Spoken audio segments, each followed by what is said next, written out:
This is the Cancer Interviews podcast. I'm your host, Bruce Morton.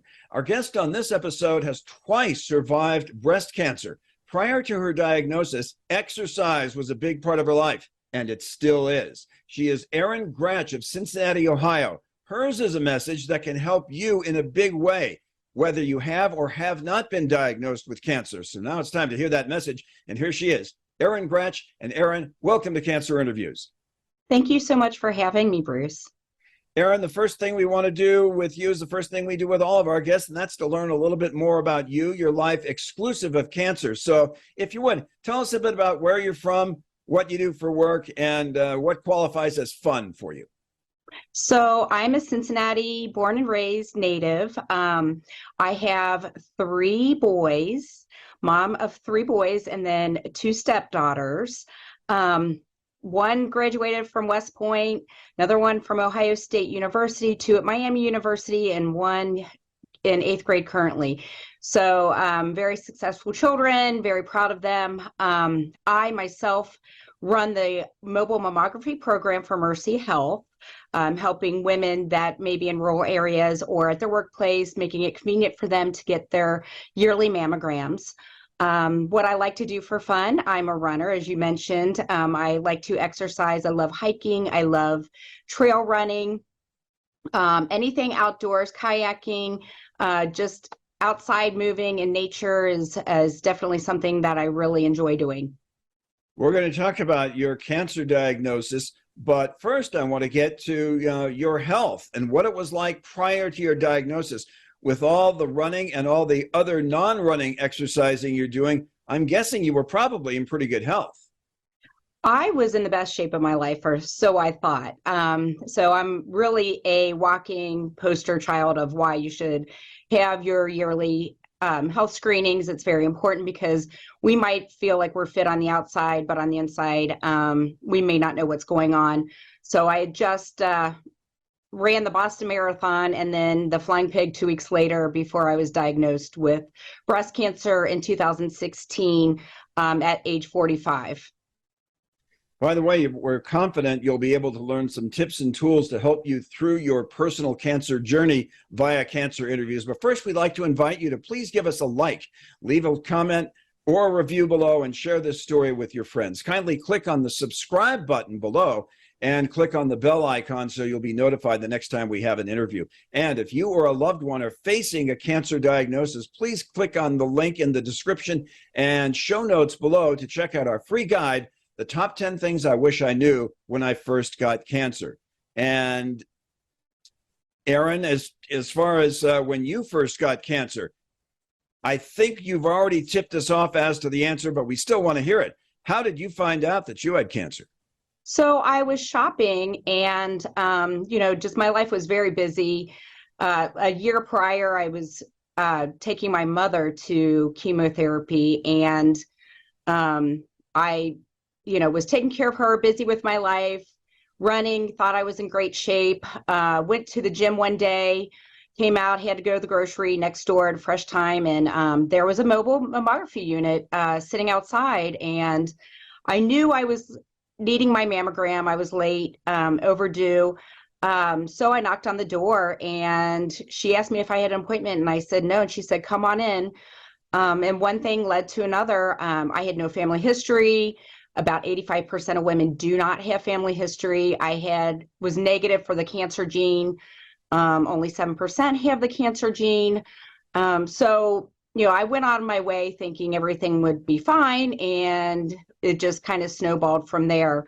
Later, I found out she actually stayed late for me that day. They were getting ready to leave, so she turned on all the equipment again just to do my mammogram and save my life the first time. And we're really good friends to this day. So who knows if I would have followed up and had it, and it may have progressed. It was definitely an aggressive type of cancer, so I was very thankful to her.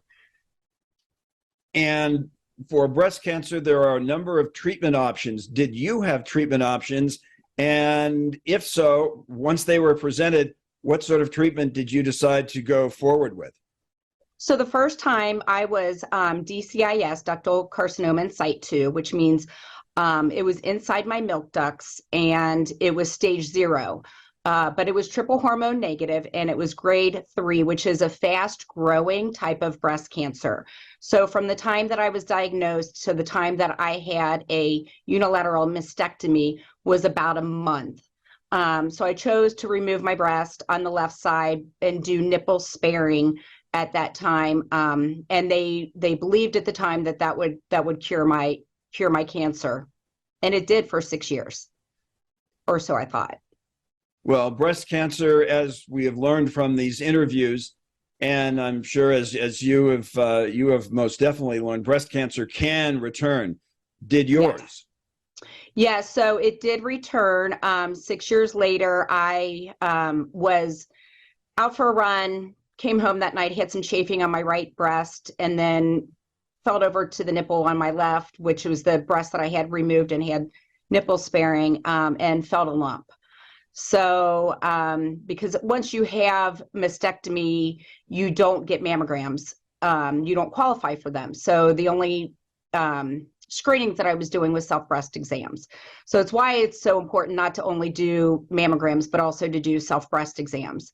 And I found a lump. And luckily, I found a lump very early again, and it was stage 2 this time, invasive ductal carcinoma, HER2 positive, ER negative. And it's not uncommon for a breast cancer to come back a different type when it does come back.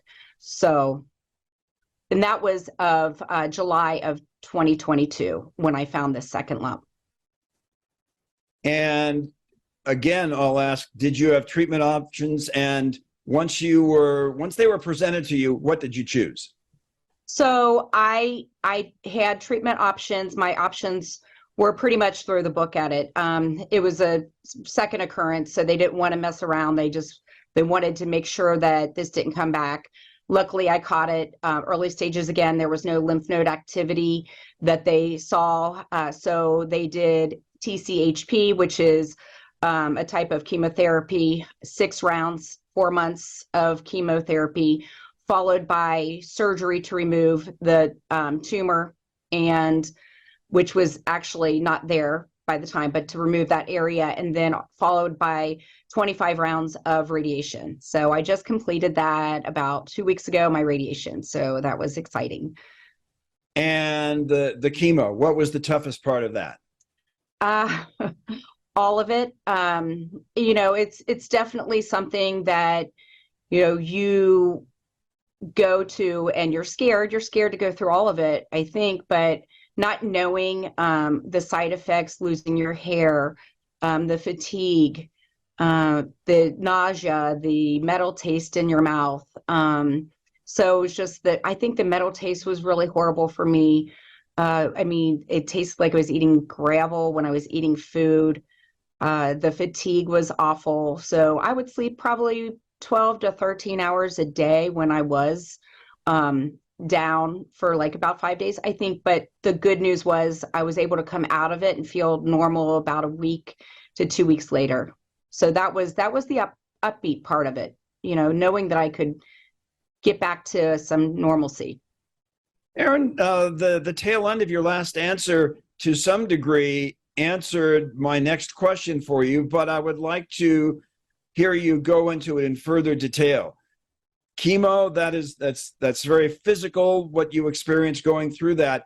But as you went through this, how did you address the mental and emotional piece?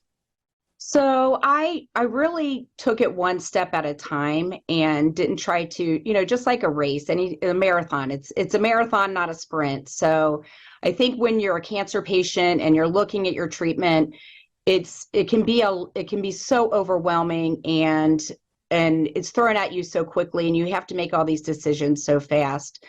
So I would take it one step at a time. And the chemo, it was really tough. Like when I was tired, I allowed my body to rest.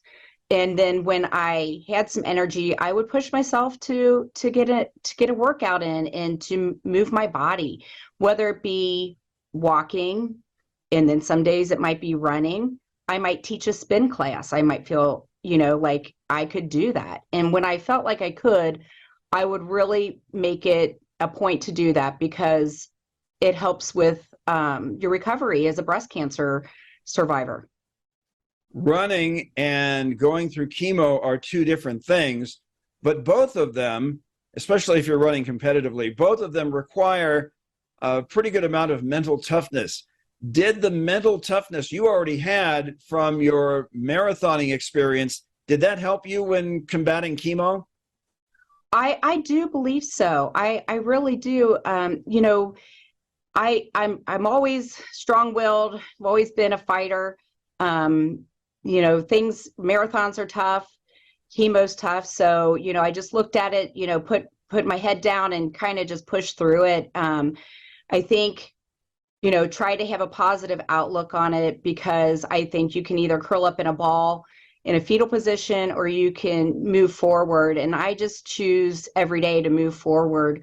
And it helped me mentally, because you know, if cancer takes so much away from you as a human, physically, mentally, financially. So it made me feel good when I was able to get out and run and sign up for a race and to still cross that finish line. It might not be the PR that I wanted, but I knew that I could still be in that atmosphere and still have that camaraderie with my friends and get out on the race, you know, the raceway, and just be able to feel like I was normal. That just, it gave me a sense of normalcy and accomplishment too. It's a great feeling when you are in a race and you pass somebody, especially if you do so in the last 400 meters of the race. Did you ever feel like when dealing with cancer, there were instances in which you were doing a similar type of passing? Oh, absolutely. I think the way that I've been able to deal with it myself, I think there's always somebody out there that might be going through something harder than myself. So I look at it as, you know, I still have family support and friends, and, you know, financially I'm okay. Luckily, I'm very blessed in my life, and I'm the happiest I've ever been, even going through cancer. I think that people are like, what? I'm really very lucky. It's strengthened relationships that I've had and makes life so much more meaningful. So you know, I think that that's how I've dealt with it, and helping others helps me get through my journey as well. We're all going through it and meeting some other amazing women that are sharing my journey. The people closest to you, if you would speak to the degree to which they were supportive and how they supported you. Well, you know, I work in women's imaging, and I come in, and my manager, she went to my appointments with me, you know, to know that I have the support here with my, you know, my work family. It just meant so much. And my fiance, he's just been a godsend, and I'm so thankful that I have him. My children, my friends, I mean, strangers, you know, that come up to me and have supported me. So I've been very blessed with just the outcry of support of family and friends and coworkers. So I can't begin to thank people enough. Really. One can see how you would have a positive attitude through this, and we hear this from other people that we interview. But at the very outset, how much of a challenge was it for you to have that positive outlook? Well, I honestly, you know, I try to have a positive outlook in life in general, and people are like, you're so positive, but I just choose life that way. I love life. I love people. I want to live. I want to, you know, running like makes me feel alive. Going out and meeting people and helping people makes me feel alive. So that's just who I am. So I don't really see it the other way. Of course, I've had my moments where I've broken down and, you know, I don't want to die. I don't want to suffer, but I feel like I was chosen to go through what I've gone through so that I can help people and be more relatable. I mean, I had a girlfriend one time tell me, she's like, I didn't want to tell you about my cancer because you didn't experience what I'm experiencing. And, because somebody that might not go through cancer doesn't understand what we've gone through. But I told her, I said, I may not have experienced what you've experienced, but I could probably help you connect with somebody that might experience. And I did. And that's what I did. And she was so thankful for that. So I think, finding those support groups and stuff like that, helping other women connect and being able to help each other. And that's just kind of what I love doing, is helping other women and educating them and advocating for them. And it helps me. It helps me. Our guest is Erin Gratsch of Cincinnati, Ohio. She's a 2-time cancer survivor. And I want to talk to you about a pleasant aspect of your cancer journey. And that is when you reached the point in which you felt that you recovered. And when that happened, Erin, did you sense that you were entering a new phase of your life? Oh, definitely. I mean, I'm recovered. It's kind of been a blur now that I look back at it. It was so overwhelming. They're like, you're going to be going through this for a year, and I'm still not done. I still have some treatments. I'm still going through immunotherapy. And then next year I'll have a surgery. But after that, it's, hopefully smooth sailing. My radiologist, oncologist, she's like, I zapped the crap out of you. She's like, I want to make sure I never see you again. So I'm looking forward to getting back to a sense of normalcy in my own life, and setting some goals and taking some vacations and just exploring and adventuring and that sort of thing. I'm just excited to get back to normal life. Yeah. And as part of that, there is a group that is right where you are in the Queen City of Cincinnati, Ohio. It's called Move Beyond Surviving. To what degree do you have any involvement with them? And that said, to what degree does it help you? Well, I've connected with Tom and Kelly McLean, Dr. Kelly McLean. They've started this group. They do rock climbing, they do hiking, kayaking.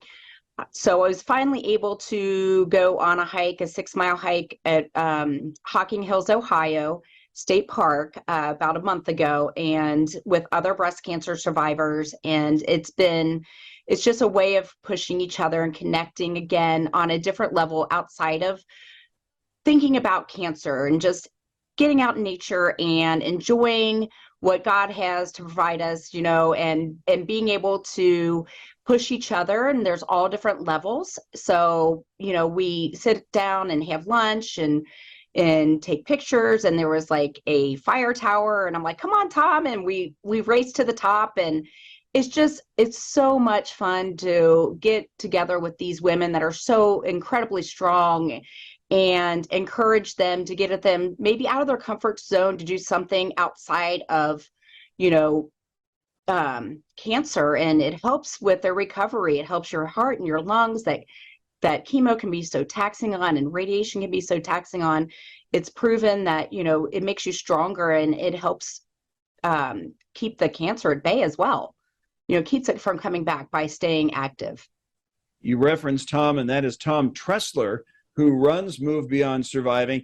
And we should point out that while most of the activities that one attends in person would be in and around Cincinnati, Southern Ohio, Northern Kentucky, one can still avail themselves of what Move Beyond Surviving's message is, regardless of where you are, by going to their website. And their web address, very simply, is one big word: movebeyondsurviving.org. That's movebeyondsurviving.org.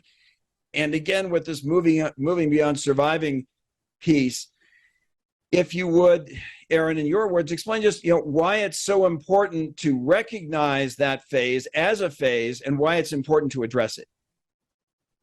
Again, I just think, going out and doing something that, maybe you were somebody that was sedentary and you didn't really do a lot of working out, but maybe you took a step forward to try something new, and with a group of women that have similar, lifestyles as you, as far as like what you've gone through, and having that camaraderie with each other. And it's so important just to get out there and and maybe accomplish something that maybe you haven't ever done before, and living life and feeling that, high from just being in nature and being in a group that's just so supportive. And just, I mean, these women are just amazing.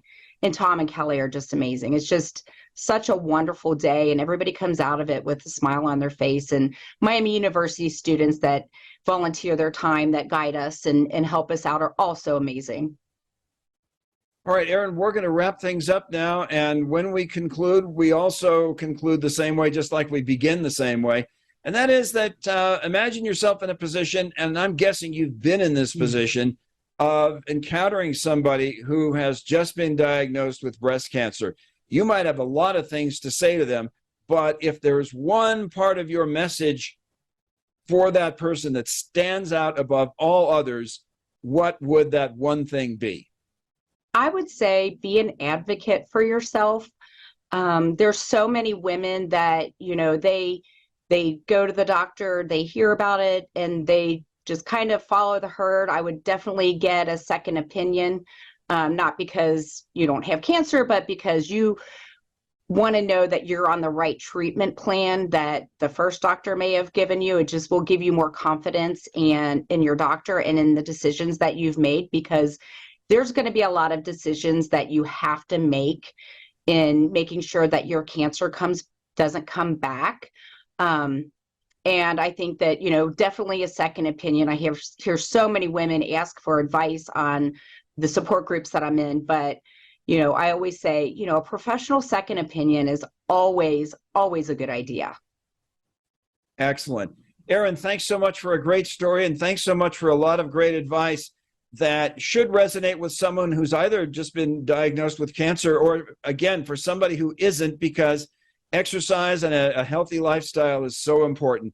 Erin, thanks so much for being with us. Thanks for being with us on Cancer Interviews. Thank you for having me.